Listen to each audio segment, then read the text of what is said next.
Well, it's a blistering Saturday afternoon, and the Migrant Caravan has pulled over for a pit stop here at the crossing of Isla. They're going to the town of Isla, which is still further on.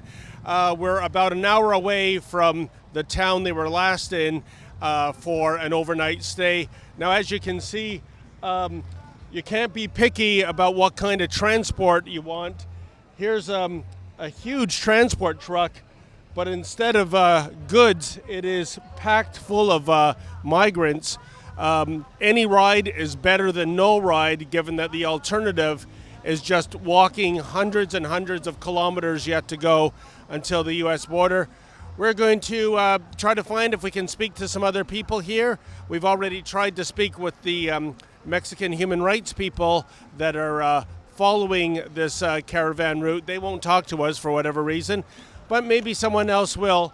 Perhaps that fellow with the bullhorn, he might have something to do with this trek.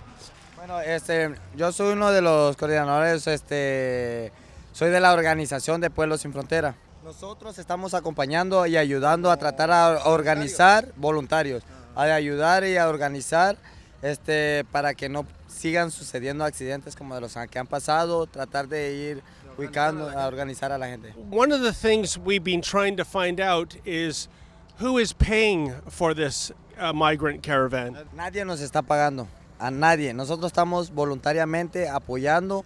Yo soy de Guatemala, tengo un permiso mexicano, pero he pasado por lo mismo y por eso mismo vengo acá y me metí a la organización de Pueblos Sin Frontera, donde nos dieron talleres para poder apoyar y ayudar a toda la gente. Nadie nos está dando ningún solo centavo, nadie. Well, perhaps can you tell us who these people are in the caravan? In the U.S., Homeland Security issued a press release saying there was more than 200 hardened criminals as part of this group. Is that true? Es mentira. Aquí lo único que mucha gente salió de Honduras por falta de trabajo. Mucha gente, sabemos de todo, ¿verdad? Y acá han dicho que vienen criminales, vienen todo esto. Lo único que estamos buscando, nosotros los inmigrantes no somos criminales. Somos trabajadores, necesitamos llegar a un lugar donde nos puedan dar trabajo, haya trabajo, oportunidades y que podamos darle a los niños un futuro, una vida mejor.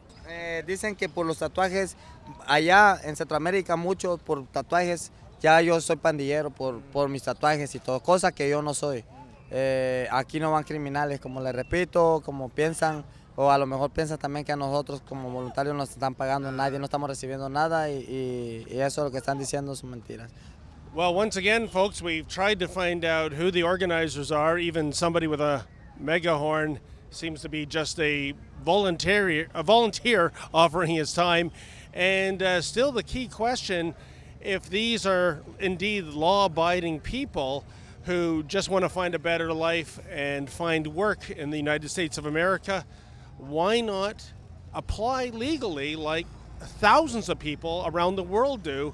Yes, it takes time. In some cases, it takes thousands of dollars in terms of immigration lawyer fees. But that's the way the system works. If you just come into a country by hopping the fence and that country doesn't know who you are or what your background is, well, a country without borders, I don't think that even fits the definition of a country at all.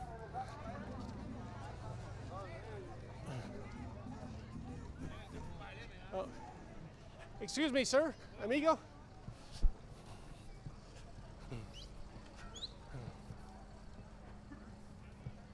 Hello, sir. Do you speak English? Hey, yeah, I do. Yeah. But I've got to go. I'm sorry. Oh, can I just get a quick hit? We're from Rebel Media in Canada. We're just following the caravan. Yeah, I'm sorry. I've got to get to some work. Are you one of the organizers, sir? I'm accompanying with the human rights organization. Well, there you go again, folks. It's somebody with a megahorn barking out orders, supposedly with a human rights organization, and has zero time to answer questions about the migrant caravan, who these people are, who's organizing it, and most importantly, who's putting the money up for it. Funny that.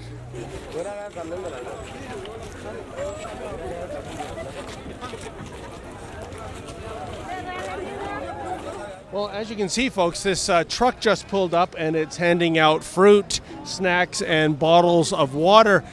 So again, the question arises, who's paying for all this? And maybe if it's just simply altruism on behalf of Mexican locals, is the ulterior motive just to keep people calm, keep them fed, keep them from getting angry and doing anything violent? These are the questions that we're still trying to find answers to. Well, the fellow who spoke perfect English, we have been told he's allegedly with People Without Borders, which kind of tells you something. And as you can see, folks, there is a sense of desperation to get onto any vehicle to keep the hope of getting to the United States of America alive. But you have to wonder if this is all an exercise in futility. No one can see President Trump letting this mob of people to cross the border without any kind of screening. In fact, the military has been deployed to shut down the border if need be. What if all these people have to redo this trek southbound from whence they came?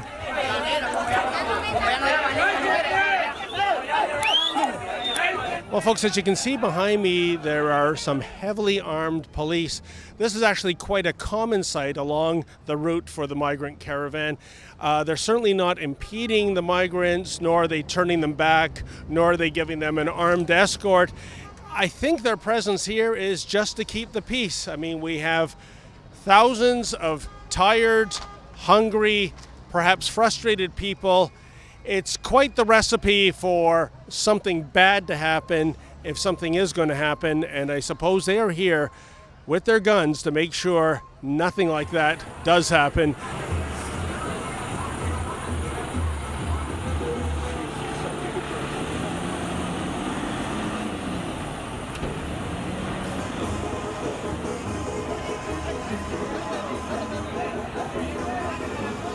Well, folks, we have indeed learned that at this point, at the crossing to Isla, the caravan has split into two.